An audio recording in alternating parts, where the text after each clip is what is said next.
not just the theory of like what it could be, but like let's look at it in practice and see what it does. What that often leads to is a sense of community and really having that kind of clear purpose and the why behind the decisions I make. So I'm lucky enough, most of my clients today aren't in that same situation, or we can advise them of like, hey, if it is a tough situation like this, here are the things that you can do differently to make it less painful.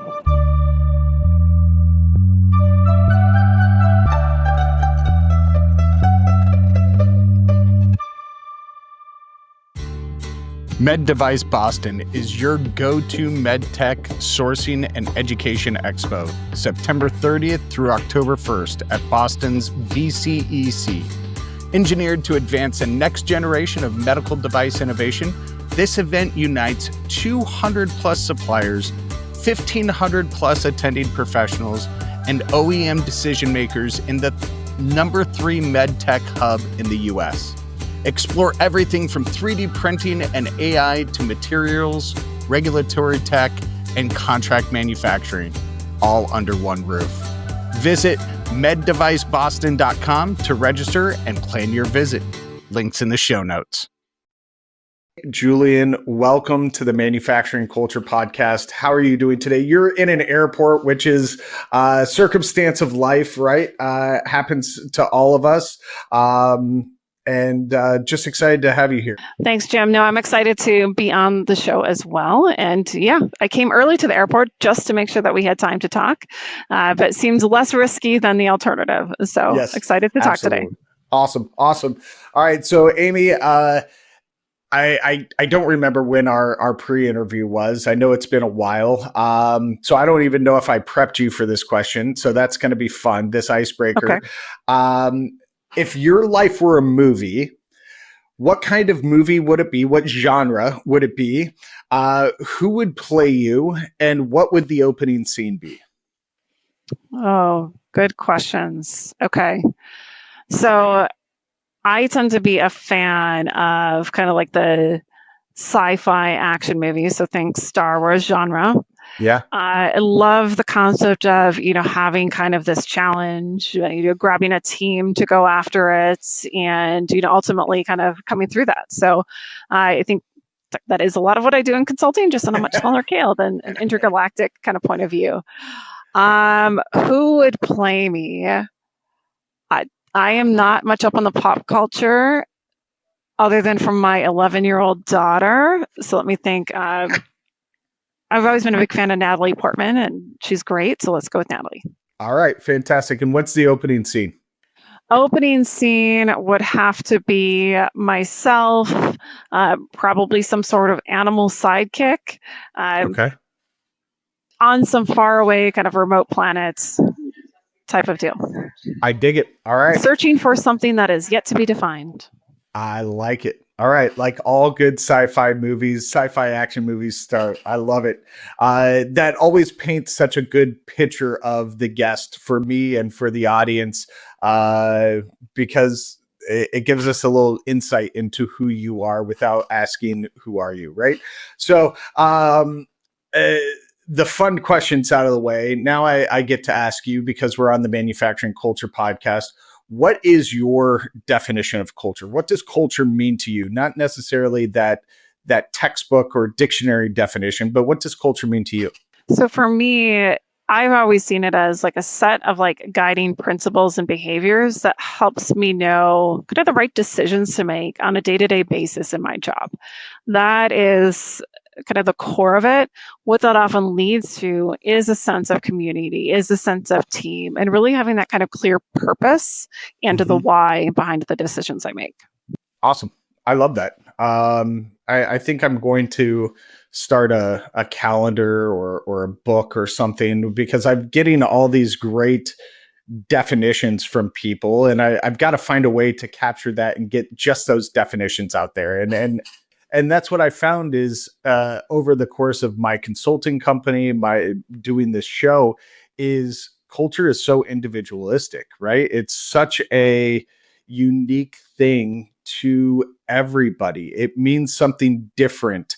What is toxic to one person may be healthy to another, and vice versa. And so the idea of being a culture consultant on my side failed, because there's no prescriptive way to go in and say this is what culture should look like, because what I was doing to those clients was telling them what culture should look like to me. And so I love your definition. I love the way that you shape that. So now let's go back in time. Let's jump in a time machine here. You like sci-fi, so a little sci-fi reference for those of you out there. Where did you grow up, and how did your early life shape the way that you look at work and the people in the world of work? Yeah, so long time ago in a galaxy far, far away, I grew up in a small town in Wisconsin. So small town in terms of like most people, unless you live in Wisconsin, have never heard of it. And even then, the exact town that I grew up in is a suburb of kind of another small town. So had a great like childhood, very supportive family. Midwest kind of culture in terms of like the work ethic, like you just go get this done. Also in terms of something like I talk about with like my colleagues, like Midwest nice, which means can sometimes mean you're a little passive aggressive. So I've had to kind of learn how to like get past some of those things candidly.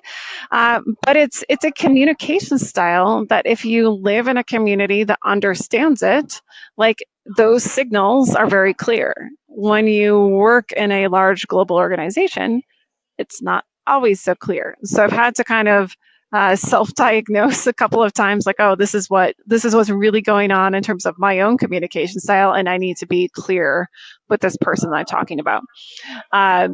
Also, just very much, my parents are in very different industries from what I am now in, and they always just encouraged, like, hey, like, kind of follow what you're looking for. My father was a political science professor and kind of brought in that, like, hey, there's a system science, like how all things work together. So he was on the more political side. I went the more economic and business routes. So that's really got me interested at manufacturing to begin with. And I would say that started because I was an economics major. I liked seeing how things work together, how the overall system was supposed to work, how demand and supply was supposed to work. And I brought that kind of into my first job. And I really loved the tactical side of it too, right? Like not just the theory of like what it could be, but like let's look at it in practice and see what it does. And your background's not just necessarily economics as a broad stroke. You're more focused on sourcing and procurement as a function of economics. Is that correct? Yeah, absolutely. So when I took my first job with Anheuser-Busch InBev, it was in the purchasing department, and setting your buying strategy is a function of supply and demand, right? Like how do you know who your suppliers are? What is the demand that we need to do with them? How does that impact your price curve? That's still applicable today, right? Like that's something that doesn't ever change. It just kind of changes based on your constraints in the model. So I saw a path to be able to use some of the things I learned in school in a day-to-day world, and then quickly learned what it's actually like to make some of those decisions and have to, talk to the plant locations and figure out, why their next shipment of cans wasn't there on time and all of those fun things. Yeah, awesome. And so was there, you said that that's what drew you to manufacturing. Was there a moment in your early career journey that you realized this is what I'm meant to be doing? No. And I think that's been part of my approach to like many of the jobs I've had over time, like whether it's within an organization, I'm taking a new role or something else. I think I've always been curious and maybe a little bit more self-confident that I can figure it out than maybe sometimes I should be. But as new roles come up, I've always really enjoyed like the challenge. Like, hey, here's something that like we don't quite know what to do with. Is this a role that you'd be able like open to kind of considering taking? And that's probably been the underlying theme in most of my career steps.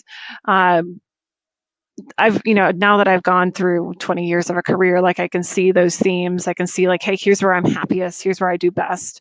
I love kind of that physical aspect of manufacturing, not just kind of that technology part. But I mean, today you kind of have to know both sides to really understand what's possible. Yeah, absolutely. And so you've worked in a variety of roles for a variety of companies. Talk to us about the culmination and where you are now in your career journey, because you're still media res. I mean, unless you plan on retiring in like the next 6 months, you're still in the middle of your story. But your journey so far has culminated into this thing that you. Yeah, so I am a partner on Armanina's strategy and transformation team, and at its core is a lot of problem solving or exploring opportunities that haven't been there. So like that's where I've kind of brought that like work history in to say like, hey, here's the approach I took to solve a variety of different problems in the past, and now I can apply that to a client or prospect problem. I really enjoy the project based work. I enjoy getting to see a number of clients. I've maintained relationships with clients, since I started manufacturing. So we've got kind of long tenures, so we can actually see them kind of evolve. So I still get that kind of satisfaction of like seeing the results of some of my initial work with many of our clients. But I can also kind of keep bringing them new ideas, since it's part of my job now to stay on top of industry trends, technology, different processes, different frameworks to apply. Yeah, awesome. And I mean, you and I both know that transformation change is hard for people to embrace. And it typically runs into resistance in any industry, but our industry seems to have a little bit more resistance than others to that change and transformation. What's some of the hardest pushback that you've ever received? So the hardest pushback was absolutely being like at AB InBev. So I was there prior to the InBev acquisition. They obviously went through significant changes post acquisition. Kind of true to like my personality, like I've always kind of viewed it as an opportunity. I was also very early in my career at that point, so I didn't have a lot of perspective in what this might look like. But it was probably 5 or 6 years of ongoing change when I left at that point in time. It established a culture of change, and some of the colleagues that have since left talk about like, hey, change just really became a constant and you became very, very comfortable with it. But the organization at that point in time really had not experienced like any sort of major change, probably since their like implementation of like SAP, which had been 15-20 years prior to my coming on board. So it was just a significant change in terms of the culture, in terms of the expectations, in terms of what they saw as important, and being able to figure out like how to communicate on a global scale with different teams and following different kind of guiding principles. So it was, every project that I went through during that time period was a challenge for different reasons, oftentimes, but big challenges. On the client side now, like candidly, most of them are excited to change. I usually get brought in when there's like a key need. So it doesn't, I think the difference was because it wasn't necessarily a friendly acquisition at the time, like there was just a lot of resistance. So I'm lucky enough, most of my clients today aren't in that same situation, or we could advise them of like, hey, if it is a tough situation like this, here are the things that you can do differently to make it less painful. Awesome. And I've got another show that I solve problems with people like you, and I'll probably reach out to you to have you on, and we can talk about real life examples and how you've solved problems and what the results have been. But tell us a little bit about one project in your organization that you're with now that has gone sideways, or a project that failed, and what happened and what did you learn? And I like to share the failure stories on here just as much as the successes, because it really validates to people that they're not alone in some of these journeys that they're on. I think so. This project went okay, but like for me, that's not ideal, right? Like as a consulting and service-based organization, like okay is not going to get me the next body of work. So it was a situation where it was a large kind of global conglomerate. It had been divested of an even larger global team and had recently acquired additional teams as well. So they had gone through a lot of transformation themselves. They had recently implemented a new ERP and were struggling to get the most use out of it. So we were brought in to address like a specific problem, like, hey, we have issues with our inventory reconciliation process. We're having a significant amount of write-offs. We don't really know why. We think it might be system-based, but we're not sure. So a couple of things that really presented a challenge is, first of all, they had lots of teams of consultants in there, and you really have to have like a strong governance, communication, and knowledge sharing between those groups. That went okay. Like it was good enough. Like we did have touch points. We were sharing information. There wasn't sort of, kind of guardrails up where people weren't collaborating on that. But it was just clunky, right? Like it wasn't as fast or as efficient as it could have been. So that was probably issue number one. Challenge number two was like their internal communication. So they had kind of key people who had a clear vision of what they wanted to do. But when you went down into the organization, people weren't clear. They weren't sure what decisions they could make or when they needed to escalate it up. They weren't sure kind of like what the purpose was, like what is our guiding principle of like why we're doing this project, what the outcome is supposed to be. And a lot of times they were new as well. So like they were trying to like learn as we went. So the result of that is like the project took longer than I think anybody would have liked. While we did provide like some good details, it didn't ever get implemented. And that was part of the goal, is to like do this quickly so we can actually start making some of the recommendations. Like you do kind of the write-up, we hand it over to another team to go do that. And it never got done. As a consultant, that's not great, right? Like I've been on the other side of that where they give you a whole bunch of recommendations and you're like, okay, great. And then it stalls, right? So that's where it kind of ended, where it's still in this kind of nowhere land and it's not being driven forward, and we can help drive, but they have to want that help, and they just weren't quite there yet. You may be thinking, why do I need to attend Med Device Boston? Because you're going to do more than browse. You'll build your pipeline. You'll see, you'll touch, and you'll engage with innovative solutions from 200 plus suppliers while participating in hands-on workshops, expert-led education sessions, and curated matchmaking, all engineered to accelerate your projects. Whether you're solving design, regulatory, or production challenges, Med Device gives you key conversations, timely insights, and the tools to move forward.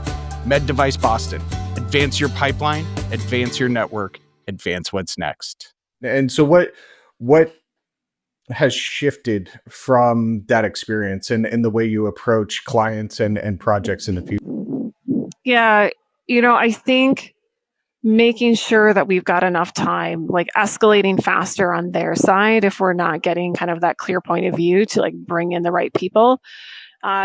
We now really try to establish, multiple levels of relationship, right? Like a lot of times I'm not directly involved in every single project discussion, but I need to have a relationship with their key decision makers, right? And have kind of that quality overview, give them a heads up, have candid conversations about like, hey, here's where we're seeing like the personality conflicts or things not communicating as effectively, and help clear roadblocks on a one-to-one basis.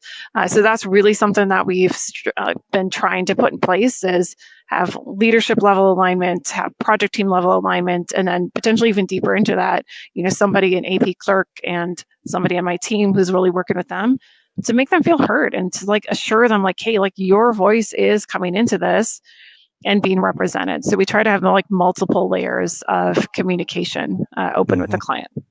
Awesome. And how do you think that your experience working across the various industries that you've been in has helped you shape your solutions to the problems that your clients bring to you? I actually really enjoy that like cross industry point of view. It keeps me on my toes, where like I'm not always like deep in a manufacturing environment. There are projects where like that experience is critical, right? Like I can't put somebody on the project, supply chain or like a warehousing project that doesn't have some level of experience, right? Like you have to have kind of that awareness of the right questions to ask, what to do. But if they've done another project in an industry, like maybe a tech industry, where they've seen like, hey, here's how kind of all the technology can work together and what you should be looking for in a tech solution, that opens different ideas and different doors that we can walk through with the client. So really, I'd say it's like the systems level thinking of being able to pull ideas from a different project in a completely different industry and say, hey, can I apply that here? And candidly, like manufacturing has always been big in Lean Six Sigma, always been big at like PDCA. That is an approach and concept that has not always really been deeply embedded in like the tech world or an investment firm. So it kind of varies, and being able to bring a version of that out of manufacturing into other industries has also been really fun. That's awesome. And I think that goes both ways, right? You look at some of the tech world and the agile mindset that software and tech hasn't always been deeply embedded in manufacturing. And if we can bring some of that mentality into the leadership, I think that's how we can get more of those digital transformations to take root. I mean, we see what the latest stat, I think, was 67 or 70% of digital transformation projects fail in manufacturing. If we kind of embed that agile mentality, we might be able to get more of that implemented. Is there legitimacy in that statement? Absolutely. And I'd go back to a little bit of culture on that too, Jim. So like there's the process, like, hey, we're going to use an agile method. Here's what that means. Here's how we're going to run kind of this piece of that.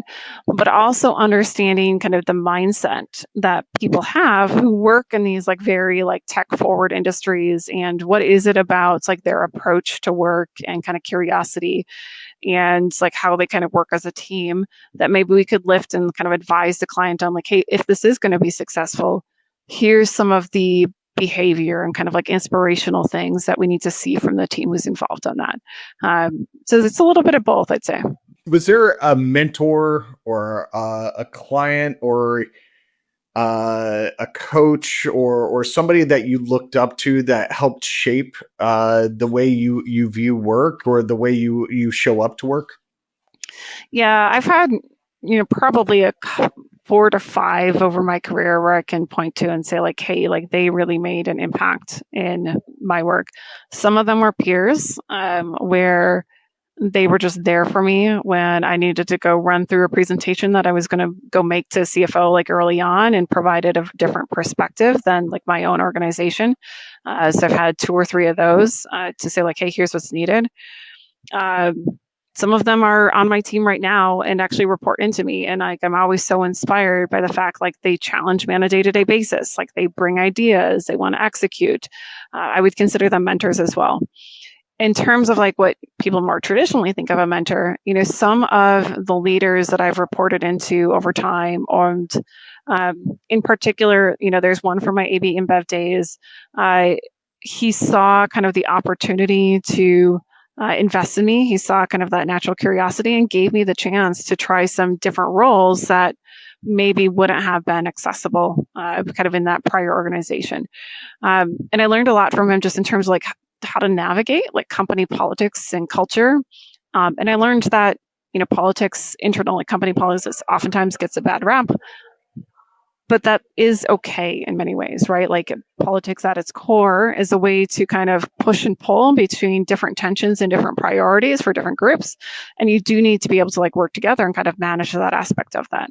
So he was really instrumental in kind of helping me see those pieces underneath it and then pushing me into areas where I wasn't necessarily comfortable. The CEO of one of my like long-term clients, I think, has been a mentor for a number of years.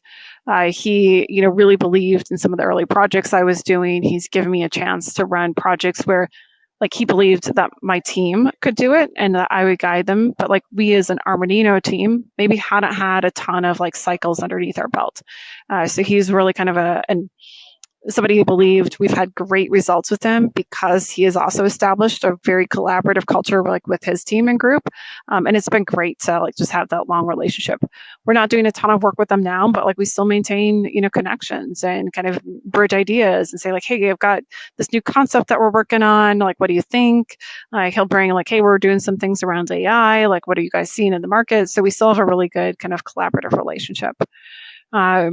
And then internally at Armanino, there's, a couple people who just like help me connect the dots, right? Like, how do I get better at managing client relationships? How do I get better at that really clear communication that's critical in a consulting firm that candidly I didn't always need in a manufacturing environment? So kind of learning that different perspective overall. So those would be kind of the three that I'd point to over the course of my career.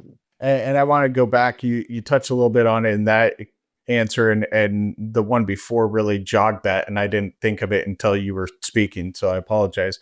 What are some of those like caution areas that manufacturers have culturally when it comes to their transformation? What aren't they seeing? I guess I hate to use the term blind spot, but what are some of those? So most manufacturing organizations use kind of a command and control, like leadership hierarchy, right? Like that's what I came out of. I'm very comfortable working in that. Consulting does not have that. It is a much more kind of like matrix, like systems organization. So I had to learn how to operate within that. Many times for like large transformational projects, you need to kind of get out of like that peer command and control and kind of empower the team. And to do that, you need to have very clear expectations, very clear kind of decision authority. So like, hey, when does it need to get kind of escalated? What can you do on your own? But also connect the dots across teams, because in that command and control, you've got a couple of key leaders that are pushing things down to their functional teams, and you can get silos. A lot of digital transformation projects like do need to have a cross-functional aspect. Like it can't just be IT doing it. IT can do it ideally with the organization, like that's your best case. They can do it for the organization, which is kind of like, nobody really likes that because you feel a bit patronized usually. Or they can do it to the organization, and like that's where it like really gets tough and things don't go well. So it has to be a collaboration. You have to have like those good candid discussions and really be open and sharing. And a lot of times, like in manufacturing organizations, they've had a very different kind of like culture mindset, and it does create some challenges along the way. With that being said, what's some of the first things that you look at when you're going into a facility for the first time on their ability and willingness to go through a transformation or embrace this?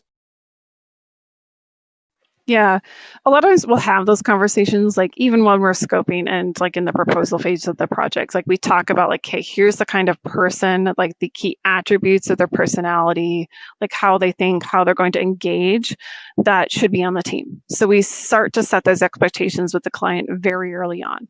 So we get them looking for the right people.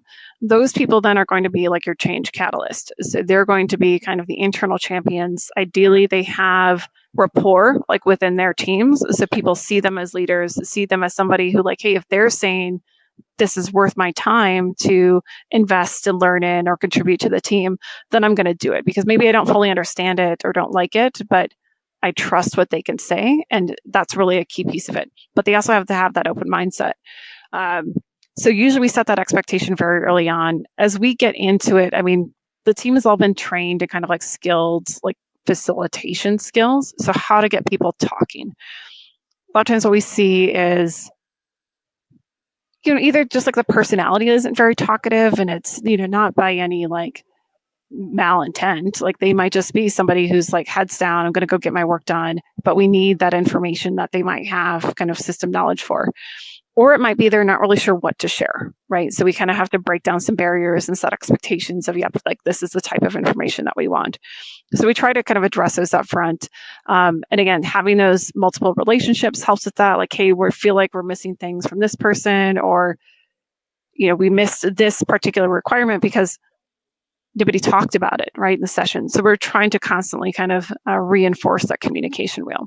Amy, how has your approach to leadership, or your definition of leadership, evolved over the course of your career?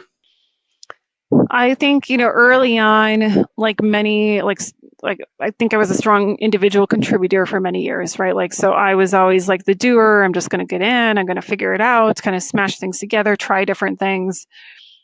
As a leader, that early on and kind of my leadership often led to like me taking on tasks, right? So I had trouble delegating. I had trouble kind of like letting people do things. And it led to disengagement, as probably everybody talks about, right? Like when you're doing too much like for the team. It also meant that there were times that people probably weren't well suited to the position I needed them to be in, but I didn't see it or couldn't act on it because I wasn't giving them that opportunity to like try to meet those expectations. I was kind of being like hidden. So what I think I've evolved over time is kind of this trust but verify. So I tell any new team member like, hey, as we're learning how to work together, like I want to over communicate. Like I know I've got, kind of the want to get deep into the weeds on a project where I should be involved. I struggle if I'm not involved or like informed on some level. So I try to make really clear, like I don't need to be in every session, but do keep me informed, right? Like here's what that means to me. And as somebody who's like new in the workshop, like I want to stay closer to it. So I make that clear, like, hey, as we're making sure that you are clear on like my expectations on the project, whatever that is, I'm going to stay closer to it. It's not meant to reflect on like your working shifts. I just want to make sure that this is clear. As we gain confidence and trust in one another, I like to take a step back and really allow them to come to me, like tell them when they need that kind of leadership overview and like to lean in. I just want to make sure that they do it early enough and that they're not trying to like wait and try to solve it themselves, because I can support them through that, right? Like make sure that they've got the right connections, maybe provide a different point of view. And even if they end up going and solving that, like again, just keeping me informed can sometimes be an easy path forward. And so really letting my people and team kind of grow, like if they're interested, find a way to kind of tap into that interest level wherever possible. And then keeping those communication pathways as clear as we possibly can and set those expectations so that they can run and have ownership over the success or failure of the project themselves. Do you ever question whether you've made the right decision as far as a leader, as a project manager? Do you ever say, man, I really am wondering if I made the right choice here? All the time. You said a lot of, in my role in the types of projects that we do, there's no one best answer. There's usually multiple paths that you can go, and clients are looking for us to advise them on the right path. But when like they're all somewhat equal, like those can be really tough decisions to make, and you shouldn't be making those on yourself, like on your own. Like that's where you have to have really good candid conversation. But it's also okay to have a point of view, right? And say like, here's why I believe that this is the direction.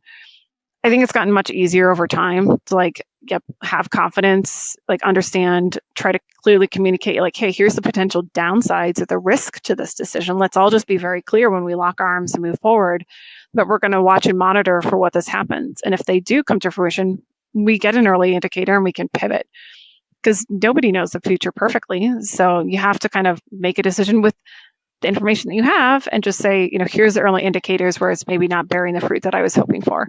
So it's gotten easier over time where it doesn't keep me up at night anymore, but certainly there's lots of decisions where you're not sure if you've made the right one and you just have to kind of move forward. That resonates. I launched something earlier this year that I had done a bunch of market research about and had a lot of conversations and, launched this tour of workshops on how to lead change in digital transformation. And within like weeks of me announcing it, right after months of the research behind it, within weeks of then our geopolitical climate changed, and the people who had verbally said, yeah, I will be there, and I had 20 people per city say, yeah, I'm in on that. All of a sudden they didn't feel like they could dedicate a day to a workshop, right? A full day of being out of their shop is a big deal.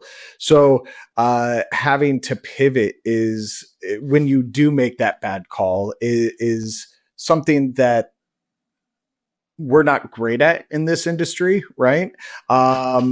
So how do you help people through that pivot? So say you recommended one direction, the client agreed, yes, that's the direction we go. And you realize whether it's geopolitical, whether it's some other factor that makes that choice the wrong choice, how do you help them then pivot so that they can then really grab onto potential opportunities? Ideally, like most manufacturers are somewhat like data driven as well. So if we can get data to kind of help them see where things are headed, right? Like whether that's a leading indicator or a lagging indicator, but something tangible to say like, hey, this isn't giving me the results that I wanted. And then ideally, like up front, we've had already identified, like before we made the decision, what was like, option 2, 3, maybe 4, right? So having a perspective like, okay, here's the alternate pathways that I could pursue, sometimes allows people to let go more easily of the thing that's not working. Even if it's not fully baked, right? Like, hey, it's okay to let this thing go. Here's what I'm going to go do instead. I think some of the fear of like changing and like letting go of something is one, like the effort put into it, which is sunk cost, right? Like that's usually not a good thing to go about, but there is some reality to that too. Like if it's a really difficult like ERP implementation and you've invested, significant amount of money into it, whatever that means for your organization, it's really hard to say, hey, I'm going to just scrap it and go to something else because I didn't choose the right solution to begin with. But if you really look at it, what is the sunk cost? What is the ROI of finding the right solution and having that kind of operate? Like usually if you can take that step back and like look at it more objectively, like people do kind of come around to like, hey, I know this is ultimately the right decision, even though it's causing me like some immediate term challenges. So where do you think, let's talk a little bit about the future. Where do you think procurement supply chain is headed over the next 5 to 10 years? I mean, I can say AI, right? Like everybody's taking that, but I do want to be a little bit more specific. Just this year, I feel like AI, like in the mid-market and like lower mid-market in particular, is like really starting to take hold. Last year at this time, I think most of our clients were a little bit skeptical, like, is this going to make an impact for me? Obviously, your large manufacturers are well down this journey, right? Like they've already been, playing with it basically like from the beginning. They're seeing like use cases, but people can usually say like, okay, well, that's going to make sense for them, right? But it's not going to work for me. And what we are seeing now is like the cost to do some very basic AI things has come down pretty significantly because people are more aware of what to do. And there are implications for the mid-market. So we're seeing a lot of that. We're seeing boards kind of push that down to the leadership of the manufacturing team to say like, hey, you need to go figure something out. What that means specifically for procurement, I mean, there's companies out there now that are doing like fully automated procurement. I think I saw one statistic like 80% of all purchases will be done by a bot at some point in the future. I don't remember what the timeline was. Yeah, but I mean, you think about it, right? Like, so your manufacturing process, like you've got demand signals. So you're going to have a better demand signal, probably with AI. That then is going to run through your production plan. It's going to then use a tool, which many already have some version of this, to say, hey, here's what you should order and how to like maximize that order. It's pretty easy to make a jump from there to say like, hey, go reach out to these 3 like common suppliers, get a bid, make a counter offer for the one that I prefer, and then issue a purchase order. Like that is all going to be automated. Same with supply chain in general. So just significant amount of like planning, like insights that you can get much, much easier than like somebody running a spreadsheet to say like, hey, here's what I think the supply plan should be. Here's what I think the demand plan should be. There'll always be a place for that, right? Like, especially as you're kind of getting going, but you'd be surprised at like the level of a smaller manufacturer who can still get significant benefit from that. So we're seeing a lot more interest. We're seeing smaller and smaller teams like take advantage of that. What I don't see in the mid-market as much right now is significant headcount reductions in some of these areas. What it allows them to do is get more strategic about like, what does this mean, right? Like, so they're able to kind of play with AI as a sidekick, as a tool, as an analyst to help them see more information, and be able to react to it faster. I think that will probably eventually change though too. I mean, AI is going to fundamentally remake a lot of jobs in supply chain that are relying on like heavy analysts, like interactions aspect of that. So I think that will change significantly. What do those jobs then look like? I'm sorry to interrupt you, but I mean that's a big fear in this industry, right? Is AI taking jobs? And we talk. I try and talk with people way smarter than me, like yourself, that are able to say, look, AI may take jobs, but it's also going to create jobs that look like X, right? So what do those jobs look like on the procurement supply chain side as AI is more integrated into the process? So what we're seeing is like there is like a core capability shift, right? Like you need people that are more system thinkers. And I don't mean coders. Like I mean people who can kind of think across platforms, across like different like indicators. So systems thinker in like the very broad kind of sense of the word. Um, you need to kind of train people sometimes like, hey, here's what that means. Here's how to use the tool. Cause I can tell you, like, I've changed how I talk to the tool, like how I talk to like our internal AI things. So you need to like retrain them to use it more effectively. Um, I don't think I know exactly what all of the jobs will look like. I don't think anybody like candidly does, but it will be more relationship based and more strategic because what AI does not do well is pick up on like all of the nuances. It can actually kind of tell you like the sentiment behind different things, but it doesn't know what to go do about it. And it doesn't always get it right. So being able to, take the output of AI and apply it to like real world decisions and go execute against that is still going to be a very human role. So I think you'll see less analytics being done by people. I think that will come from an AI kind of bot. I think you'll see kind of frameworks and approach get baked into like, hey, here's how we want to work. Here's how we want to interact with the supplier. But then the people side of that will be able to free up their time to have that more strategic and relationship based roles. Awesome.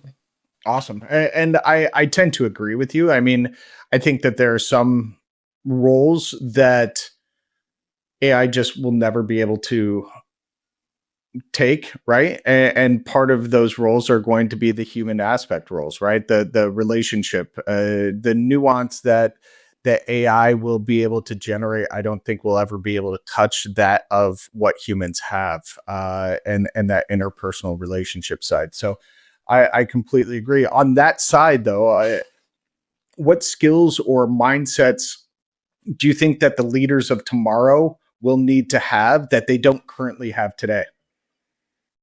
I I think the leaders in the future do really have to be open to the new technology. We still see a lot of resistance, right? Like, hey, I don't think it's applicable for me. I'm not sure what my use case is. There's going to be something that's out there that's a fit. And I think the people who are starting, like, we're past that like early adopter curve now. Like, if you're falling too far behind, I think there is real risk to the organization.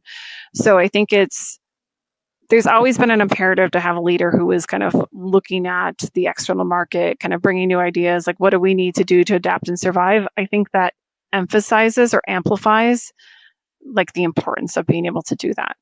So that's probably the biggest key thing is being open to new technology, new ways of working. I mean, nobody would say today, like, well, I don't need a computer. I can do this all with a calculator and a person, right? Like, that's kind of where we are in like the AI evolution and how people are thinking about it, right? Like, even the smallest manufacturer would not argue with the fact that they need a computer. I've met Amish business owners that have computers because it's just that necessary in today's day and age, right? You cannot do it with an abacus or a calculator. You need certain technology, and when we look at the evolution of manufacturing, machining in particular, right? You used to have these manual machines. Now you have CNCs. Now we're looking at palletized machines. Now we're looking at all this different kind of load, unload kind of automation. It's just a progression of things. And so how do we lead to that? How do we teach to that? How do we embrace the youth that is being born with this technology in their hands. How do we bring an aging industry to that group, right? And I think that's one of the big questions. And I don't know if it's solvable. Do you know? I mean, Where I've seen it like have the most impact is showing people an example. Like it can be as simple as, the sales and marketing side of it like tends to be like the easiest to connect to, and it's an easy examples, right? Like we were working with one, small manufacturer. They were struggling with like getting their quote out the door. They were struggling with like market research when they went out to new clients. Like those were very easy things to build into an AI model, and like they were like, oh my god. And like it wasn't even a very good AI model, right? Like I'm not ingesting like massive parts of their data. It was like, hey, like take these couple of things and like here's how to build like a basic agent and go out of that. But like they were like once they saw it in action, like now they're starting to get like, okay, what else can I do? Can I apply this to my like supply plan? Can I apply this to like my machine workshop? So once people get like even a little bit of a flavor of like what's possible, like all of a sudden like light bulbs just start going off. what's next for Amy Julian? I think it is trying to figure out like what this next wave of digital transformation means for both consulting and for our clients, because they're going to go hand in hand, right? So in the consulting world is going through our own evolution on this. We are investing heavily as well. And we have to figure out how to work and serve our clients in this new environment, right? So how do we improve the quality of our insights? How do we use like our internal data to kind of get better like recommendations, do better benchmarking, and be able to bring that back to our client, both to help them like through their own AI part of it, but also give them insights like that maybe they're just never going to develop on their own, right? So really exciting. I will tell you, like on a day-to-day basis, like I feel like I don't have enough time. Like the urgency behind some of this stuff is like I can't get it out fast enough, or like having these conversations and like, hey, how do we do this? Like how do we kind of think about some of these things? So there's the momentum right now is just really, really intense. But it's exciting though. I was at a trade show a couple weeks ago, and a guest on a show that I was helping produce said something to the effect of the transformation in technology that we've seen just alone in our lifetime, right? And he used the example of being in high school, afraid to call his girlfriend because he didn't want to have to talk to his girlfriend's dad, right? And now you fast forward 40 years, and where we are now, we carry supercomputers. I mean, these used to take up full rooms 40, 50 years ago, right? Now we carry them in our pockets. You look at some of the AI technology itself, ChatGPT. It seems like every time somebody starts to feel like they've got a handle on some of this AI technology, it changes, right? I was just on Reddit last night and saw that ChatGPT is now released 5.0 or something like that. And it doesn't seem too long ago that Chat came out with their first iteration of this, right? And so the speed to technology, the speed to growth is just astronomical. So I can only imagine that in your world, in your client's world, that can seem daunting at times. Yeah. And I'll tie it all the way back to culture, Jim. Like what we're also really working with clients on is how do you go through this digital transformation with a people-centric point of view? And I'll give you like one example, right? So AB InBev had a very clear set of like cultural principles that translated into behaviors, right? Like Armanino has one too, but I still remember the ones from AB InBev. Like, so I'm going to use one of those. But one of them was we don't take shortcuts. And that drove a certain type of behavior when we were digging into a project, right? It's like, well, don't just like try to go do this, like ask the why, try to really dig in and figure it out. When you're building your internal like LLMs or little chatbots or like mini agents, right? Like they can be small. Like you should be thinking about like, how do I program like those core principles, values, those types of behavior into the tool itself, so that if it's telling me like, hey, you can go do this, but you need to remember to check X, Y, Z, right? Like, and you can actually kind of like build that into the agent or the approach. And you really have to have those kind of like solidified and thought through before you start doing that. Yeah, totally makes sense. I mean, totally makes sense. Amy, as we wrap up, my final question I ask every guest: what haven't I asked you that you want to share? And I love this question because you don't know what we're going to talk about. I don't know what we're going to talk about. So, what haven't I asked you that you want to share with the audience? I'm I think it is around like that culture to behavior aspects of it. Like a lot of, was it saying like, hey, how do you inspire action, right? Like, how do you get people to like really move on these things? That's a common challenge. I think we kind of danced around it like with a couple of pieces of it, but that might be, the follow-up question. Okay. So when I think about like people's frustration, like, hey, we just had like this big workshop and we've got all of these ideas and it goes nowhere, right? Like I think that's usually a symptom of some cultural and kind of organizational changes that would need to happen. So a lot of that is kind of that behavior expectation is how do you translate your company principles into action? So what are your expected behaviors? Some of it's very tactical as well, like, right? Like how do you design a good action log? How do you assign the right person to it? How do you set realistic dates? Those are not like easy for everybody to do. So you do need to have like a governance structure as well. So like how do you have the right cross-functional teams to clear roadblocks, to provide the right coaching? Those are all things I see as have always been really important and are just increasing in importance today. I get that. To me, a lot of the issues that manufacturing faces, from capacity issues to skills gap issues to all those things, those are symptoms of deeper root causes. And a lot of those root causes are cultural, right? I think a lot of the issues we face as an industry are self-imposed on based on decisions that were made 40 and 50 years ago, to offshore, to that we can't afford to pay wages, blah, blah, blah, blah, blah.